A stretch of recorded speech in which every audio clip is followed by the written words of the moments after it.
ಆತ್ಮೀಯ ವೀಕ್ಷಕರೇ ನಮಸ್ಕಾರ. ನಾನು ದೇವರಾಜ್ ರೆಡ್ಡಿ. ಇವತ್ತು ನಾನು ಚನ್ನಗಿರಿ ತಾಲೂಕಿನ ಕಾರಿಗನೂರು ಗ್ರಾಮಕ್ಕೆ ಬಂದಿದ್ದೇನೆ. ಇಲ್ಲಿ ನೈಸರ್ಗಿಕ ಕೃಷಿಕರಾಗಿರ್ತಕ್ಕಂಥ ರುದ್ರೇಶ್ವರವರು ಇದ್ದಾರೆ. ರುದ್ರೇಶ್ವರೇ ನಮಸ್ಕಾರ. ನಮಸ್ಕಾರ. ನಿಮಗೆ ಅಭಿನಂದನೆಗಳು. ಸಾಕಷ್ಟು ಪ್ರಶಸ್ತಿಗಳು ಬರ್ತಾ ಇದೆ ವಿಶ್ವವಿದ್ಯಾಲಯ, ಯೂನಿವರ್ಸಿಟಿ ಎಲ್ಲರಿಂದ. ನೀವು ಅಷ್ಟಗವ್ಯ ಅನ್ನೋ ಒಂದು ಇದನ್ನು ತಯಾರು ಮಾಡ್ತಾ ಇದ್ದೀರಿ. ಅದು ಅಷ್ಟಗವ್ಯದ ಬಗ್ಗೆ ನಮಗೆ ಭಾಳಷ್ಟು ರೈತರು ಕೇಳ್ತಾ ಇದ್ದಾರೆ. ಅದನ್ನ ಹೆಂಗೆ ತಯಾರು ಮಾಡಬೇಕು, ಹೆಂಗೆ ಬಳಸಬೇಕು ಅನ್ನೋದ್ರ ಬಗ್ಗೆ ನೀವು ಆಲ್ರೆಡಿ ಪ್ರಯೋಗ ಮಾಡಿದ್ದೀರಾ. ಭತ್ತಕ್ಕೆ ಬಳಸಿದ್ದೀರಾ, ನಿಮ್ಮ ತೋಟಕ್ಕೆ ಬಳಸಿದ್ದೀರಾ. ಅದನ್ನು ಹೆಂಗೆ ತಯಾರು ಮಾಡಬೇಕು ಅನ್ನೋದ್ರಿಂದ ನಿಮ್ಮ ಮಾಹಿತಿನ ಹಂಚ್ಕೊಂತ ಬನ್ನಿ. ನಮಸ್ಕಾರ ಸರ್, ನನ್ನ ಹೆಸರು ರುದ್ರೇಶ್ ಅಂತ. ಈ ಅಷ್ಟಗವ್ಯ ಅಂದರೆ ಈ ದೇಸಿ ಹಸುವಿನದು ತುಪ್ಪ 1 kg ತುಪ್ಪ ಬೇಕು ಸರ್. 1 kg ತುಪ್ಪ 5 kg ಸಗಣಿಯಲ್ಲಿ ಮಿಕ್ಸ್ ಮಾಡ್ಬೇಕು ಸರ್. ಕ್ಲೀನಾಗಿ 3 ದಿವಸ ಮಿಕ್ಸ್ ಮಾಡ್ಬೇಕು ಸರ್. 3 ದಿವಸದ ನಂತರ 5 ಲೀಟ್ರ್ ಗಂಜಲನ ಅದ್ರಾಗ ಹಾಕಿ 3 ದಿವಸನೂ ಮಿಕ್ಸ್ ಮಾಡ್ಬೇಕು. ಕೋಲಲ್ಲಿ ಫಸ್ಟಿಗೆ ಕೈಯಾಗ, ಆಮೇಲೆ ಕೋಲಲ್ಲಿ ಗೂರಾಡ್ಬೇಕು. ಆಮೇಲೆ ನಂತರ ಇದು ಅದಾದಿಂದ ಅಲ್ಲಿ 3 ಐಟಮ್ ಅಲ್ವಾ, 5 ಲೀಟ್ರ್ ಹಾಲು ಹಾಕ್ಬೇಕು. ಅದು 3 ದಿವಸ ಗೂರಾಡಬೇಕು. ಆಮೇಲೆ 5 ಲೀಟ್ರ್ ಮೊಸರು ಹಾಕ್ಬೇಕು. ಅದನ್ನು 5 ದಿವಸ ಗೂರಾಡಬೇಕು. ಆಮೇಲೆ ಅದು ಪಂಚಗವ್ಯ ಆಯ್ತು. ಅಡುಗೆ ನಿಲ್ಲಿಸಿದ್ರೆ ಅದು ಪಂಚಗವ್ಯ. ಅದನ್ನು ಅಷ್ಟಗವ್ಯ ಮಾಡ್ಬೇಕಂದ್ರೆ 5 ಲೀಟ್ರು ಇದು ಎಳ್ನೀರು ಹಾಕ್ಬೇಕು. ಎಳ್ನೀರು ಒಂದು 15 ಬಾಳೆಹಣ್ಣು ಹಾಕ್ಬೇಕು. ಪಚ್ಚ ಬಾಳೆಹಣ್ಣು ಸಾವಯವ ಬೆಳೆದದ್ದೇ ಹಾಕ್ಬೇಕು. 15 ಬಾಳೆಹಣ್ಣು ಮೆತ್ತಗಾಗಿರೋ ಪೂರ್ತಿ ಅದನ್ನು ಕಿವುಚಿ ಹಾಕ್ಬೇಕು ಸರ್. ಅದನ್ನು 3 ದಿವಸನ ಗೂರಾಡಬೇಕು. ಆಮೇಲೆ 1 kg ಜೇನುತುಪ್ಪ ಹಾಕ್ಬೇಕು. ಒರಿಜಿನಲ್ ಜೇನುತುಪ್ಪನೇ ಹಾಕ್ಬೇಕು ಸರ್. ಅದನ್ನು 3 ದಿವಸ ಗೂರಾಡಿ ನೀವು ರೆಡಿ ಆಯ್ತು. ಅದನ್ನು ಮತ್ತು ಒಂದು 30 40 ದಿವಸ ಇಡಬೇಕು ಸರ್. 40 ದಿವಸದ ಮೇಲೆ ನೀವು 6 ತಿಂಗಳು ಇಟ್ಟು ಓಕೆ. 6 ತಿಂಗಳು 8 ತಿಂಗಳು ಇದ್ರೆ ಏನು ತೊಂದರೆ ಏನಲ್ಲ. ಅದ್ರ ಒಂದೊಂದು ಆಗ್ತಾವೆ, ಏನಾಗಲ್ಲ, ಕ್ಲೀನಾಗಿ ಬಳಸ್ಬೋದು, ಏನು ತೊಂದರೆ ಇಲ್ಲ. ಅದು ಅಷ್ಟಗವ್ಯ ಆಗುತ್ತೆ, ರೆಡಿ ಆಗುತ್ತೆ. ಅದನ್ನು ಪಂಚಗವ್ಯ ಅಂದರೆ 5, ಅಷ್ಟಗವ್ಯ ಅಂದರೆ 8 ಐಟಮ್. ಅದೇ ಎಳ್ನೀರು, ಬಾಳೆಹಣ್ಣು, ಜೇನುತುಪ್ಪ ಎಕ್ಸ್ಟ್ರಾ. ಇದು ಅದಕ್ಕೊಂದು ಕ್ವಾಲಿಟಿ ಜಾಸ್ತಿ ಇರುತ್ತೆ. ಇದು ಜೇನುತುಪ್ಪ, ಎಳ್ನೀರು ಮತ್ತು ಬಾಳೆಹಣ್ಣು. ಇದಕ್ಕೆ ಒಂದು ಸ್ವಲ್ಪ ಬೆಲ್ಲನೂ ಹಾಕ್ಬೋದು ಸರ್. 1 kg ಅಷ್ಟು ಬೆಲ್ಲನೂ ಹಾಕಿ ಆಡ್ ಮಾಡಿ ಚೆನ್ನಾಗಾಗುತ್ತೆ. ಆವಾಗ ಇದು ಭಾಳ ಚೆನ್ನಾಗಾಗುತ್ತೆ. ಆಮೇಲೆ ಬೆಳೆಗಳಿಗೆ ನೇರವಾಗಿ ಸ್ಪ್ರೇ ಮಾಡ್ಬೋದು. ಇದು ಔಷಧಿಯಾಗಿ ಸ್ಪ್ರೇನು ಮಾಡ್ಬೋದು, ಇಲ್ಲ ಟ್ರಂಚಿಂಗು ಮಾಡ್ಬೋದು. ತೋಟಗಳಿಗೆ ಆಗ್ಬೋದು. ಭತ್ತಗಳಿಗೆ ನಾವು ಸ್ಪ್ರೇ ಮಾಡ್ತೇವೆ ಅಂದರೆ ನಾವು ಒಂದು 20 ಲೀಟ್ರಿಗೆ ಒಂದು 50ರಿಂದ 100 ml ತನಕ 20 ಲೀಟರ್ ಕ್ಯಾನ್ಗೆ 100 ml ತನಕ ಹಾಕ್ಬೋದು ಸರ್. ಏನು ತೊಂದರೆ ಇಲ್ಲ. ಹಾಕಿ ಸ್ಪ್ರೇ ಮಾಡ್ಬೋದು ಒಂದು ಕಡೆ. ಇಲ್ಲ ಈ ಟ್ರಂಚಿಂಗ್ ಮಾಡ್ತೇವೆ ಅಂದ್ರೆ ಭತ್ತಕ್ಕೂ ಕೂಡ ಇದ್ರಲ್ಲಿ ಹಾಕೊಂಡು, ಕಟ್ಗೆನಲ್ಲಿ ಏನಲ್ಲ, ಭತ್ತಕ್ಕೆ ಇದು ಮಾಡೋದಾದ್ರೆ ಬಕೆಟ್ನಲ್ಲಿ ಹಾಕ್ಯಂಡು 1 ಲೀಟ್ರ್ ಹಾಕ್ಯಂಡು ಒಂದು 20 ಲೀಟ್ರ್ ನೀರು ಹಾಕ್ಯಂಡು ಉಕ್ಕೆಂತ ಹೋಗ್ಬೋದು ಸ್ವಲ್ಪ ಉಕ್ಕೆಂತ. ಅದನ್ನು ಮಾಡ್ಬೋದು ಭತ್ತಕ್ಕೆ. ಆಮೇಲೆ ತೋಟಕ್ಕೆ ಟ್ರಂಚಿಂಗು, ತೋಟಕ್ಕೆ ನೀವು ಯಾವಾಗ ಹಾಕೋದಾದ್ರೆ ನೀರು ಬಿಟ್ಟು 2 ದಿವಸದಾಗ ಹಸಿ ಇದ್ದಾಗ ಮಾತ್ರ ಹಾಕ್ಬೇಕು. ನೀವು ಒಣಗಿದ್ದಾಗ ಏನು ಉಪಯೋಗನೇ ಆಗಲ್ಲ, ಭಾಳ ವೇಸ್ಟ್ ಆಗುತ್ತೆ. ಅದಕ್ಕೆ ನೀರಿಂದ ಹಸಿ ಇದ್ದಾಗ ಮಾತ್ರ ಅದನ್ನ ಉಪಯೋಗಿಸ್ಬೇಕು. ಒಣದ್ರಾಗ ಯಾವ ಕಾರಣಕ್ಕೂ ಯಾವ ಗಿಡಕ್ಕೂ ಹಾಕ್ಲೇಬೇಡ್ರಿ ನೀವು. ಹಾಗಾಗಿ ಹಸಿ ಇದ್ದಾಗ ನೀರು ಬಿಟ್ಟು 2 ದಿವಸ ಅಥವಾ ನೀರು ಡ್ರಿಪ್ ಬಿಡ್ತವೆ ಅಂದರೆ ಡ್ರಿಪ್ನಾಗ ಇಷ್ಟಾಗಲೇ ನೆಂದಿರುತ್ತಲ್ಲ ಆ ಹಸಿಗೆ ಮಾತ್ರ ಹಾಕ್ಬೇಕು. ತೇವಾಂಶ ಇರೋ ಜಾಗಕ್ಕೆ ಹಾಕಿದ್ರೆ ಒಳ್ಳೆಯದು. ಅದು ಒಳ್ಳೆ ರಿಸಲ್ಟು ಕೂಡ ಇದೆ. ನೀವು ಅಡಿಕೆಯಲ್ಲಿ ನಮ್ಮದು ಈ ಸರಿ ಅದನ್ನ ಹಾಕೋದ್ರಿಂದ ನನಗೆ ಅಡಿಕೆಯಲ್ಲಿ ಇಳುವರಿ ಹೆಚ್ಚಿಗೆ ಆಯಿತು. ಎಕರೆಗೆ ಹಸೆಕಾಯಿ ನಮ್ಮದು 50 ಕ್ವಿಂಟಲ್ ಬರೋದು ಈ ಸರಿ 70 ಕ್ವಿಂಟಲ್ ಬಂತು. 70-75 ಅಷ್ಟಾಗವ್ಯ. ಸಾವಯವದೇ ಬೆಳೆದ್ರೆ ಇಳುವರಿ ಬರಲ್ಲ ಅಂತಾರೆ. ನಮ್ದು ಅತಿ ಹೆಚ್ಚು ಇಳುವರಿ ಅಡಿಕೆಯಲ್ಲಿ ಬಂದಿದೆ. ಭತ್ತದಲ್ಲಿ ಮೀಡಿಯಮ್ ಇದೆ, ಅಡಿಕೆಯಲ್ಲಿ ಮಾತ್ರ ಎಲ್ಲರೂ ನಮ್ಮ ನೀರಾವರಿ ಪ್ರದೇಶ ಆಗಿರೋದ್ರಿಂದ ಹೆಚ್ಚು ಇಳುವರಿ ಬರಲ್ಲ, ಕಡಿಮೆನೇ. ನಮ್ದು ಬೆದ್ಲು ಕಡಿಮೆ ಹೋಲಿಕೆ ಮಾಡಿದ್ರೆ ನಮ್ಗೆ ಕಡಿಮೆ. ಅದ್ರಾಗೂ ನಮ್ದು ಅದು ಭಾಳ ಚೆನ್ನಾಗಿ ಬಂದಿದೆ. 70-78 ಕ್ವಿಂಟಲ್ ಬಂದಿದೆ ಒಂದು ಎಕರೆಗೆ ಹಸಿ ಅಡಿಕೆ. ಅಂದರೆ ಇಳುವರಿ ಹೆಚ್ಚಾಗುತ್ತೆ ಈ ಸಾವಯವ ಪದಾರ್ಥ ಹಾಕೋದ್ರಿಂದ. ಆಮೇಲೆ ಕೊಳೆ ರೋಗ ಬರಲ್ಲ, ಆಮೇಲೆ ಇಡಿಮುಂಡಿಗೆ ರೋಗ ಪ್ರತಿಯೊಂದು ಕಡಿಮೆ ಆಗುತ್ತೆ. ಭೂಮಿ ಎರೆಹುಳು ಆಡೋದ್ರಿಂದ ಭೂಮಿ ಗಾಳಿ ಆಡಿದರೆ ರೋಗ ಕಡಿಮೆ ಆಗುತ್ತೆ. ಇದು ಎರೆಹುಳುಗಳಿಗೆ ಸಂಖ್ಯೆ ಜಾಸ್ತಿ ಮಾಡುತ್ತೆ. ಸಣ್ಣ ಜೀವಾಣು ಜಾಸ್ತಿ ಮಾಡುತ್ತೆ, ಮೈಕ್ರೋ ಜಾಸ್ತಿ ಮಾಡುತ್ತೆ. ಅದಿರೋದ್ರಿಂದ ಸಣ್ಣ ನುಸಿ ಅಂತ ಗೊಬ್ಬರ ಆಗುತ್ತೆ. ನೀವು ಅದನ್ನ ಹಾಕಿ ಅದನ್ನ ಸ್ವಲ್ಪ ಮಲ್ಚಿಂಗ್ ಮಾಡಿದ್ರೆ ಅಂದರೆ ಅದರಲ್ಲಿ ನುಸಿ ಅಂತ ಗೊಬ್ಬರ ಬರುತ್ತೆ ಸರ್. ಅದು ನೀವು ಎಷ್ಟು ದುಡ್ಡು ಕೊಟ್ಟರು ಅಂಥ ಗೊಬ್ಬರ ಸಿಗಲ್ಲ. ಆಮೇಲೆ ಕೋಟ್ಯಾನ್ ಕೋಟಿ ಗಂಟಲೆ ಜೀವಾಣುಗಳು ಉತ್ಪನ್ನ ಆಗುತ್ತೆ. ಸಂಖ್ಯೆ ಜಾಸ್ತಿ ಆಗುತ್ತೆ. ನೀವು ಅಷ್ಟಗವ್ಯ, ಇವು ಪಂಚಗವ್ಯ, ಆಮೇಲೆ ಇವು ಜೀವಾಮೃತ, ಗೋಕೃಪಾಮೃತ ಇವನ್ನೆಲ್ಲ ನಾವು ಭೂಮಿಗೆ ಹಾಕ್ತಾ ಇದ್ರೆ ಆ ಭೂಮಿ ನೋಡ್ರಿ ಕಾಲು ಮಿದು ಬರುತ್ತೆ ಓಡಾಡಕ್ಕೆ, ಹೊರಟಿರಲ್ಲ. ಭೂಮಿಲಿ ನೋಡಿದ್ವಲ್ಲ ಅಷ್ಟೇ ಮೇಲೆ ತುಂಬ ಬೆಡ್ ಮೇಲೆ ಓಡಾಡ್ದಂಗೆ ಅಷ್ಟು ಮಿದುವಾಗುತ್ತೆ ಹೊರ. ಅದೇ ನೀವು ಕೆಮಿಕಲ್ ಹಾಕಿರೋ ಊರು ಮೂಳೆ ಕಲ್ಲು ಒತ್ತಿದಂಗೆ ಮಣ್ಣು ಒತ್ತದ ಕಲ್ಲು ಒತ್ತಿದಂಗೆ ಓದ್ತದೆ ಸರ್. ಅದೇ ವ್ಯತ್ಯಾಸ, ಅದಕ್ಕೆ ವ್ಯತ್ಯಾಸ. ಹಾಗಾಗಿ ಅದನ್ನ ಪ್ರತಿಯೊಬ್ಬ ರೈತರು ಕೂಡ ಇದನ್ನು ಮಾಡಬೇಕಂತ ನಾನು ಮನವಿ ಮಾಡ್ತೇನೆ. ಆಮೇಲೆ ಬರೀ ಗದ್ದೆಗೆ ಅಷ್ಟೇ ಅಲ್ಲ, ತೋಟಕ್ಕೂ ಉಪಯೋಗಿಸ್ರಿ. ನೀವು ಆದಷ್ಟು ಕೆಮಿಕಲ್ಲು, ರಾಸಾಯನಿಕ ಗೊಬ್ಬರನ ಕಡಿಮೆ ಮಾಡಿರಿ. ನೀವು ಆಮೇಲೆ ತೋಟದಲ್ಲಿ ಅದನ್ನ ಹಾಕೋದ್ರಿಂದ ನಿಮಗೆ ಈ ಇಡಿಮಂಡಿಗೆ ರೋಗ ಇವು ಎಲ್ಲ ಪ್ರತಿಯೊಂದು ತನ್ನಷ್ಟೇ ತಾನೇ ಕಮ್ಮಿ ಹಾಕವು. ನೀವು ಗೊಬ್ಬರ ಹಾಕಿದಷ್ಟು ರೋಗ ಹೆಚ್ಚಿಗೆ ಆಗುತ್ತೆ, ಗೊಬ್ಬರ ಕಮ್ಮಿ ಮಾಡಿದಷ್ಟು ರೋಗ ಕಡಿಮೆ ಆಗುತ್ತೆ. ಬಿಟ್ಟರೆ ರೋಗ ಎಟ್ಟು ಇರೋಲ್ಲ, ಪೂರ್ತಿ ಕಡಿಮೆ ಆಗುತ್ತೆ. ಹಂತವಾಗಿ ಬಿಡ್ರಿ ಅಂತ ಹೇಳ್ತಾರೆ. ಒಂದೇ ಬಿಟ್ಟು ಏನು ಬಿಡೋಕೆ ನಿಮ್ಮ ಕಾಲಾಗಲಿದ್ರೆ ಹಂತವಾಗಿ ಬಿಡ್ರಿ. ಇದನ್ನೇ ಮಾಡ್ಕೊಳ್ರಿ. ಇದು ಬಂಡವಾಳದ ದುಡಿಮೆ.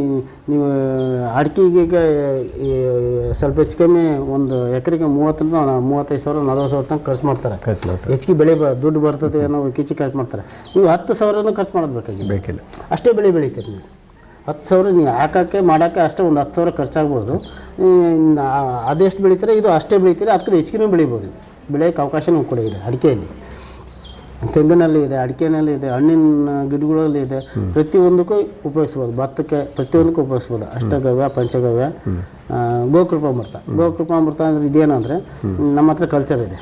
ನೀವು ಒಂದು 2 ಲೀಟ್ರ್ ಕಲ್ಚರ್ ಕೊಡ್ತೀವಿ.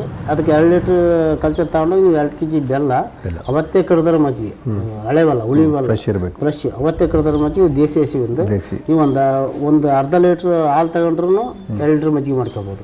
ಅದನ್ನು ನೀವು ಹಾಕಿ ಮಜ್ಜಿಗೆ ಮಾಡ್ಕೊಂಡು ತಿರ್ಮಸ ಬೆಲ್ಲ ಅದನ್ನು ಹಾಕಿ ಈ ಕಲ್ಚರ್ ಹಾಕಿ 200 ಲೀಟ್ರ್ ರೆಡಿ ಮಾಡ್ಕೊಂಬಿಡ್ಬೇಕು ಸರ್. ಒಂದು ವಾರ ಕಡೆ ರೆಡಿ ಆಗುತ್ತೆ.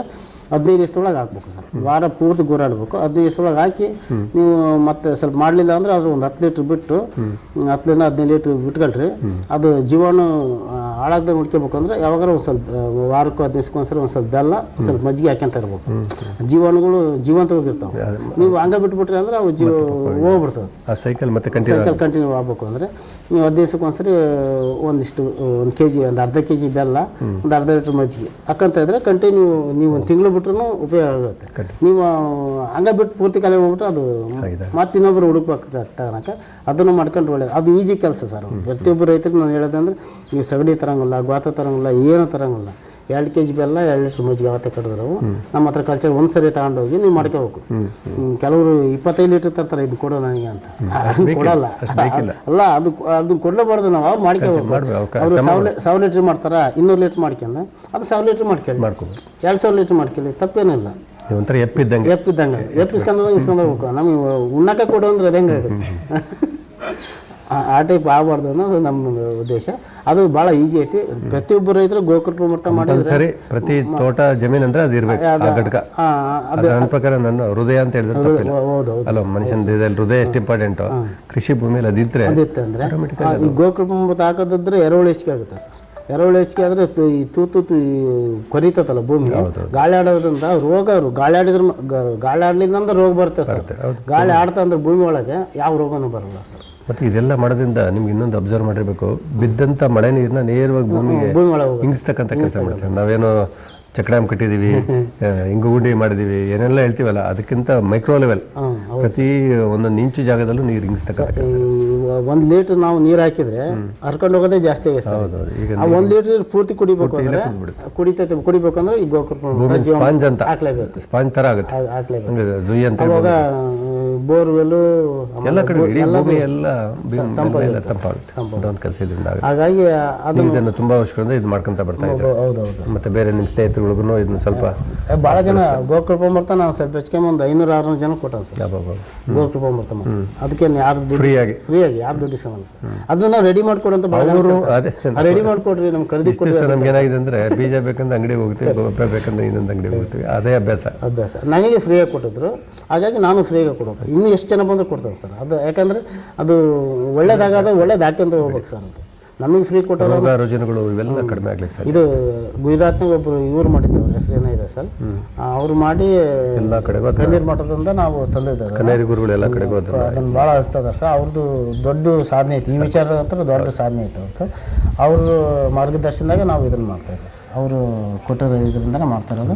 ನಾನು ಇದರಿಂದ ನಾನು ಭಾಳ ಜನ 5 ಲೀಟ್ರ್ 10 ಲೀಟ್ರ್ ಕೇಳಿದ್ರೆ ಕೊಟ್ಟಿಲ್ಲ ಸರ್, 2 ಲೀಟ್ರು, ಬಟ್ 5 ಲೀಟ್ರ್ ಕೊಟ್ಟಾನೆ, 10 ಲೀಟ್ರ್ 20 ಲೀಟ್ರ್ ಕೊಟ್ಟರೆ ಅವರು ಕೆಲಸನೇ ಮಾಡಲ್ಲ, ಅವರು ಮಾಡಲಿ ಅನ್ನೋ ಉದ್ದೇಶ.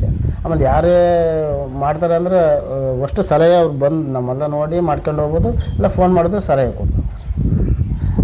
ಸಾಕಷ್ಟು ಮಾಹಿತಿ ಹಂಚ್ಕೊಂಡ್ರೆ ಅದು ಸ್ವಲ್ಪ ತೋರಿಸ್ಬಿಡಿ ಮತ್ತೆ ಯಾವ ಥರ ಅನ್ನೋದ್ರ ಬಗ್ಗೆ. ಸರ್ ಇಲ್ಲೇ ಇದೆ ಸರ್, ನೋಡ್ಬೋದು ಬರ್ರಿ ಸರ್. ಈಗ ಇದನ್ನು ಪ್ರತಿ ದಿವಸನ ಒಂದು ಇಲ್ಲ, ಇದನ್ನೇನು ಗುರಾಡೋದು ಬೇಡ ಸರ್, ಇದು ಉಪಯೋಗಿಸೋಕ್ಕೆಲ್ಲ ಗುರಾಡಿದ್ರೆ ಸಾಕು. ಈಗ ರೆಡಿ ಇದೆ, ಈಗ ರೆಡಿ ಇದೆ ಸರ್. ಈಗ ಓಕೆ, ಈಗ ಬಳಸೋಕ್ಕೆ ಇದು ಒಂದು ಬೆಳೆಗೆ ನನಗೆ ಭತ್ತಕ್ಕೆ ಆಗುತ್ತೆ ಸರ್, ಒಂದು ಹೌದಾ?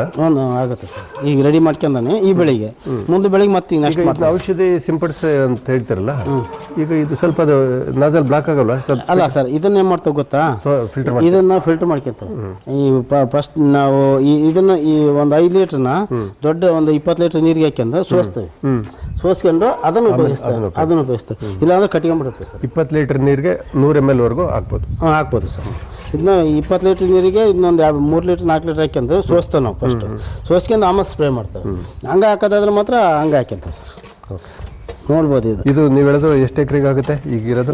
ಇದು ಒಂದು 4 ಎಕರೆ ಆಗುತ್ತೆ. 4 ಎಕರೆ ಮತ್ತು ಅಷ್ಟೊಳಗೆ ಮತ್ತೆ ತಯಾರು ಮಾಡ್ತಾ ಹೋಗುವ.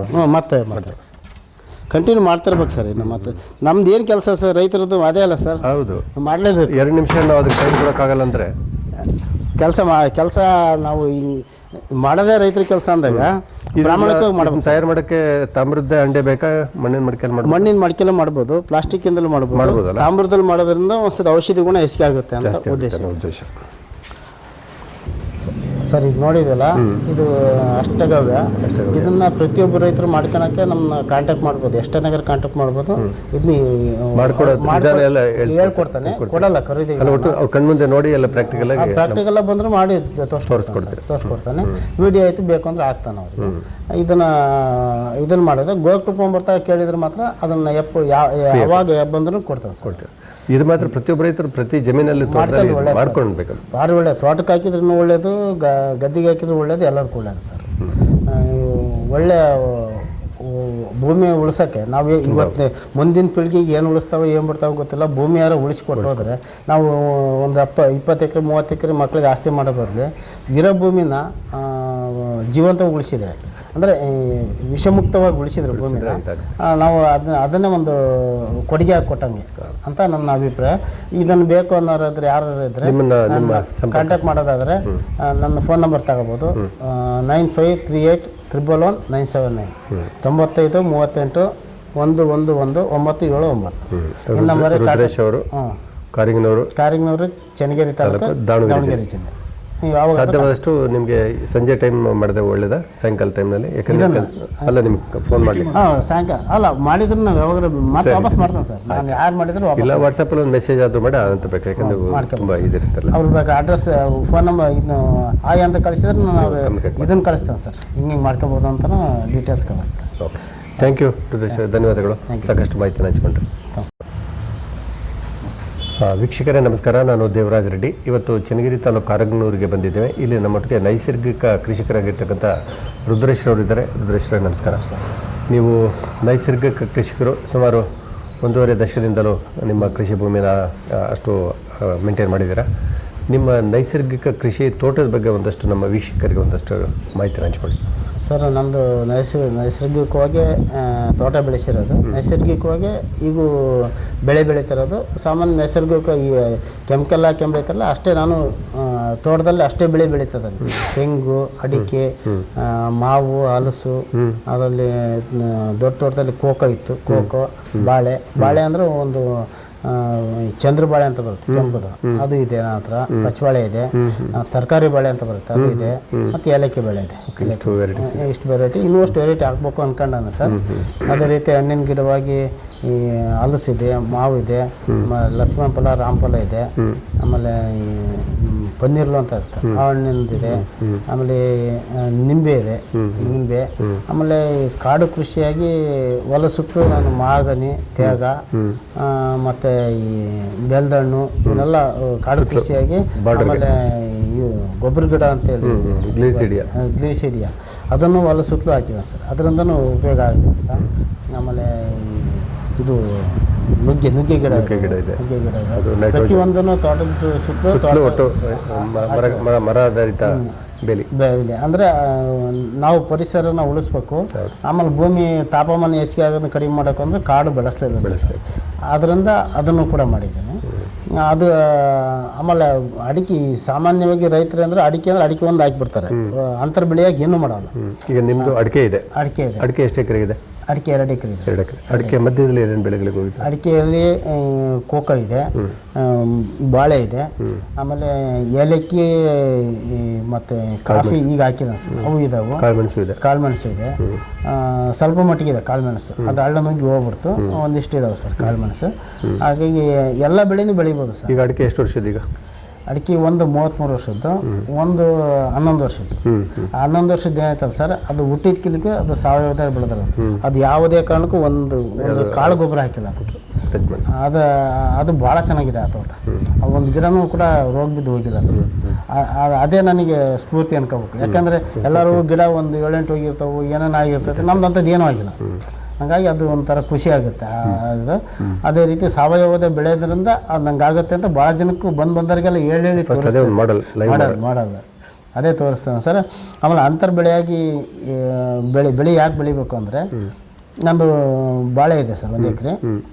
1 ಎಕರೆಯಲ್ಲಿ ಈಗಿರೋ ರೇಟಿಗೆ 1 ಎಕರೆಯಲ್ಲಿ ನಮಗೆ ಏನು ಭಾಳ ಕಡಿಮೆ ಬಂದತೆ ಅಂದರೆ ಒಂದು 60,000 70,000 ರೂಪಾಯಿ ಲಾಭ ಬರುತ್ತೆ. ಹೆಚ್ಚುವರಿ ಲಾಭ.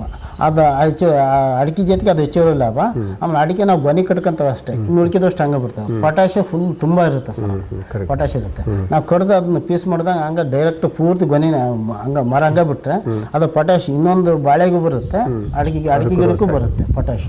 ಅದರಿಂದ 2 ಉಪಯೋಗ ಆಗುತ್ತೆ. ಒಂದು ಅಡಿಕೆಗೆ ಉಪಯೋಗ ಆಗುತ್ತೆ, ಇನ್ನೊಂದು ಬಾಳೆ ಬೆಳೆಯೋಕ್ಕೂ ಉಪಯೋಗ ಆಗುತ್ತೆ. ಆಮೇಲೆ ಗೊಬ್ಬರನೂ ಚೆನ್ನಾಗುತ್ತೆ. ಆಮೇಲೆ ಅಲ್ಲಿ ಎರೆಹುಳು ಮಲ್ಚಿಂಗ್ ಆಗಿರೋದ್ರಿಂದ ಎರೆಹುಳು ಮತ್ತು ಸಣ್ಣ ಸೂಕ್ಷ್ಮ ಜೀವಿಗಳು ಭರ್ತಿ ಆಗ್ತವೆ. ಹಂಗಾಗಿ ಹೊಲ ಫಲವತ್ತತೆ ಆಗುತ್ತೆ, ಹೊಲನ ಭೂಮಿ ಉಳಿಸ್ದಂಗೆ ಆಗುತ್ತೆ. ಡ್ರಿಪ್ ಇರಿಗೇಷನ್ ಸ್ಪ್ರಿಂಕ್ಲರ್ ನಮ್ಮದು 500 ಇದೆ, ಡ್ರಿಪ್ ಇರಿಗೇಷನ್ 2 ಇದೆ ಸರ್. ಕೆಲವು ಸ್ವಲ್ಪ ನೀರಿನ ತೊಂದರೆ ಆದರೆ ಡ್ರಿಪ್ ಮಾಡ್ತಾರೆ, ಇಲ್ಲಾಂದರೆ 500 ಹಾಯಿಸ್ತಾರೆ ಸರ್. ಅದರಿಂದ ಹೆಚ್ಚು ಒಂದು ಲೈನ್ ಬಿಟ್ಟು ಒಂದು ಲೈನ್ ಹಾಕಿದ್ದಾನೆ ಸರ್. ಈಗ 500 ಗಿಡ ಅಂತಂದರೆ 250 ಗಿಡ ಅಷ್ಟೇ ಬಾಳೆ ಕುಂದಿರ್ತಾವೆ. ಒಂದು ಲೈನು ಅಡಿಕೆ ಕೆಡೋಕ್ಕೆ ಜಾಗ ಬಿಡೋದು. 4 ಗಿಡದ ನಡುವೆ ಒಂದೇ ಬಾಳೆ ಹಾಕಿರೋದು ಆ ಟೈಪು. 2 ನಡುವೆ ಹಾಕಿಲ್ಲ ನಾವು, 4 ಗಿಡದ ನಡುವೆ ಹಾಕಿದೆ. ಹಂಗೆ ಹಾಕೋದಂದ್ರೆ ಪ್ಲೇಸ್ ಜಾಸ್ತಿ ಸಿಗುತ್ತೆ ಅಡಿಕೆ ಬಾಳೆ ಬೆಳೆಯೋಕ್ಕೆ. ಪ್ಲೇಸ್ ಜಾಸ್ತಿ ಸಿಗೋದ್ರಿಂದ ನಮಗೆ ಬಾಳೆ ಗೊನೆನೂ ಚೆನ್ನಾಗಿ ಬರುತ್ತೆ. ನಾವು ಸಾವಯವ ಬೆಳೆದ್ರಿಂದ ನಮ್ಮದು 6 kg 5 kg 8 kg 10 kg ತನಕನೂ ಬರುತ್ತೆ. ಫಸ್ಟಿಗೆ ಸ್ಟಾರ್ಟಿಂಗ್ ಬಿಟ್ಟಾಗ ಸ್ವಲ್ಪ ಕಡಿಮೆ ಬರುತ್ತೆ ಸರ್.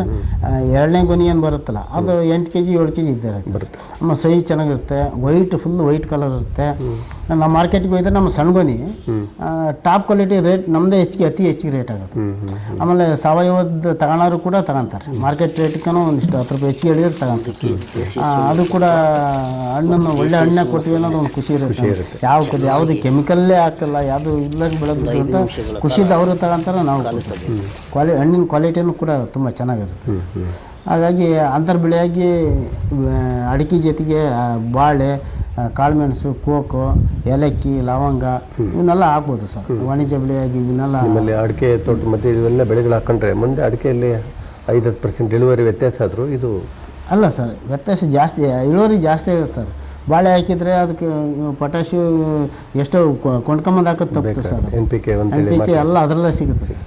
ನಾವೇನು ಸಾವಯವದಲ್ಲಿ ಬೆಳಿತೇವೆ, ನಮಗೇನು ಬೇಡ. ಅದರಲ್ಲೇ ಭೂಮಿಯಲ್ಲಿ ಸರ್ ಪ್ರತಿಯೊಂದು ಭೂಮಿಯಲ್ಲಿ ಇರುತ್ತೆ ಸರ್. ಅದನ್ನು ನಾವು ವಾತಾವರಣ ನಿರ್ಮಿಸ್ಬೇಕಷ್ಟೇ. ಪೊಟ್ಯಾಶ್ ಇರುತ್ತೆ, DAP ಇರುತ್ತೆ, ನಿಮಗೆ ಅವಶ್ಯ ಅಲ್ಲಿ ಇರೋದನ್ನ ಭೂಮಿ ನಾವು ಮಾಡಬೇಕಾಗಿದೆ.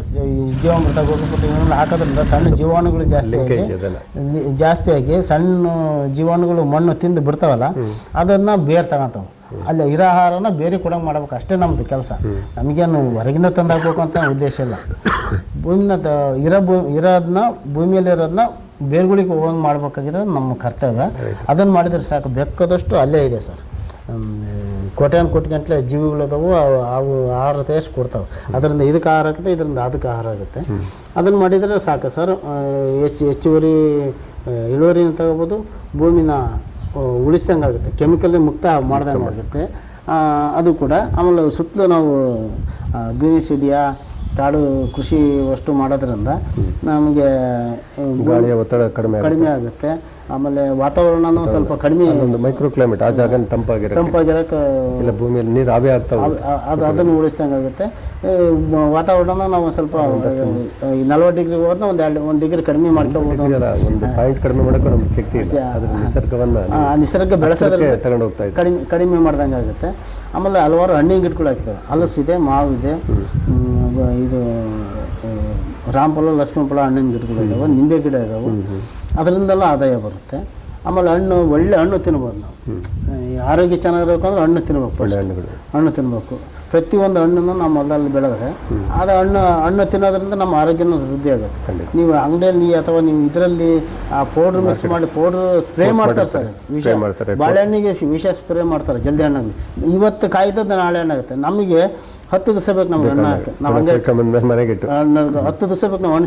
ಹಣ್ಣಾದ್ಮೇಲೆ ಮತ್ತೆ ತುಂಬ ಟೈಮ್ ವೆಯ್ಟ್ ಮಾಡುತ್ತೆ, ಒಂದು ವಾರ ಆದರೂ ಕೆಡಲ್ಲ ಸರ್, ಹಾಳಾಗಲ್ಲ. ಇವತ್ತು ತಂದ ನಿನ್ನೆ ತಂದ ಹಣ್ಣು ಅದು ನಮ್ಗೆ ಇವತ್ತು 8 ದಿವಸಕ್ಕೆ ಹಣ್ಣು ಸಿಗುತ್ತೆ ತಿನ್ನಕ್ಕೆ. ಅಂದರೆ ಅಷ್ಟು ಇದೆಲ್ಲ ಸಾವಯವದ ನೈಸರ್ಗಿಕವಾದ ಬೆಳೆದ. ಆವಾಗ ಹಣ್ಣು ತಿಂದ್ರೆ ನಮಗೆ ತೃಪ್ತಿ ಆಗುತ್ತೆ. ಯಾವುದೇ ಕೆಮಿಕಲ್ ಇಲ್ಲದ ಹಣ್ಣು ತಿಂತವೆ, ರೋಗನೂ ಬರಲ್ಲ. ಈ ಕ್ಯಾನ್ಸರ್ ಬರ್ತಿರೋದು ಇದೇ ಡೈರೆಕ್ಟ್ ವಿಷ ಸ್ಪ್ರೇ ಮಾಡ್ತಾರೆ, ಅದನ್ನು ತಿಂತವೆ, ಅದರಿಂದನೇ ಬರೋದು. ಅದರಿಂದ ಎಲ್ಲ ರೈತರು ಕೂಡ ನಾವು ಮನವಿ ಮಾಡೋದು, ಕೈ ಮುಗಿದು ಮನವಿ ಮಾಡೋದೇನೆಂದರೆ ಹೆಚ್ಚು ಸಾವಯವದ ಬೆಳೀರಿ, ಹೆಚ್ಚು ನಾವೇ ಉಪಯೋಗಿಸ್ರಿ. ಹೆಚ್ಚಿಗೆ ಆಗಿದ್ದ ಮಾರಾಟ ಮಾಡಿ ನಮ್ಮ ಆರ್ಥಿಕ ಪರಿಸ್ಥಿತಿಯನ್ನು ಸುಧಾರಿಸ್ಕೊಳ್ಳೋಣ. ಎಲ್ಲರೂ ಕೂಡ ಆರೋಗ್ಯವಿರೋಣ ಅಂತೇಳಿ ಎಲ್ಲ ರೈತರಿಗೂ ನಾನು ಮನವಿ ಮಾಡ್ತೀನಿ. ಧನ್ಯವಾದಗಳು ರುದ್ರೇಶ್ವರ. ನಿಮ್ಮ ಈ ಸಾವಯವ ನೈಸರ್ಗಿಕ ಕೃಷಿ, ಸಮಗ್ರ ಕೃಷಿ ತೋಟ ಅಂದಮೇಲೆ ಒಂದಷ್ಟು ಭಾಳ ಜನ ಹೊಸದಾಗಿ ಮಾಡ್ತಕ್ಕಂಥವ್ರು ಇರ್ತಾರೆ, ಕೆಲವು ಆಳೊಬ್ರು ತಪ್ಪು ಮಾಡ್ಕೊಂಡಿರ್ತಾರೆ. ಅವ್ರಿಗೆ ನೀವು ಒಂದಷ್ಟು ಟಿಪ್ಸು ಕೊಡ್ತೀರಾ, ಮಾರ್ಗದರ್ಶನ ಕೊಡ್ತೀರಾ? ನಿಮ್ಮ ವಿಳಾಸ ಸ್ವಲ್ಪ ಹೇಳ್ಬಿಡಿ. ಸರ್, ನನ್ನ ಹೆಸರು ರುದ್ರೇಶ್ ಅಂತ, ಕಾರಿಗೂರು, ಚನ್ನಗಿರಿ ತಾಲೂಕು, ದಾವಣಗೆರೆ ಜಿಲ್ಲೆ. ನನ್ನ ಕಾಂಟ್ಯಾಕ್ಟ್ ಮಾಡಬೇಕು ಅಂದರೆ ನನ್ನಲ್ಲಿ ಹಣ್ಣುಗಳು ಸಿಗ್ತವೆ, ಅಕ್ಕಿ ಸಿಗುತ್ತೆ, ನಿಮಗೆ ಸಲಹೆ ಸೂಚನೆಗಳು ಸಿಗುತ್ತೆ. ಎಲ್ಲದಕ್ಕೂ ಕೂಡ ನನ್ನ ಫೋನ್ ನಂಬರು 9538111979 95 38 111 979. ಇದಕ್ಕೆ ಕಾಂಟ್ಯಾಕ್ಟ್ ಮಾಡಿದರೆ ನನ್ನ ಸಲಹೆ ಸೂಚನೆ ಎಲ್ಲದೂ ಸಿಗುತ್ತೆ. ನಮಸ್ಕಾರ ಸರ್. ಧನ್ಯವಾದ.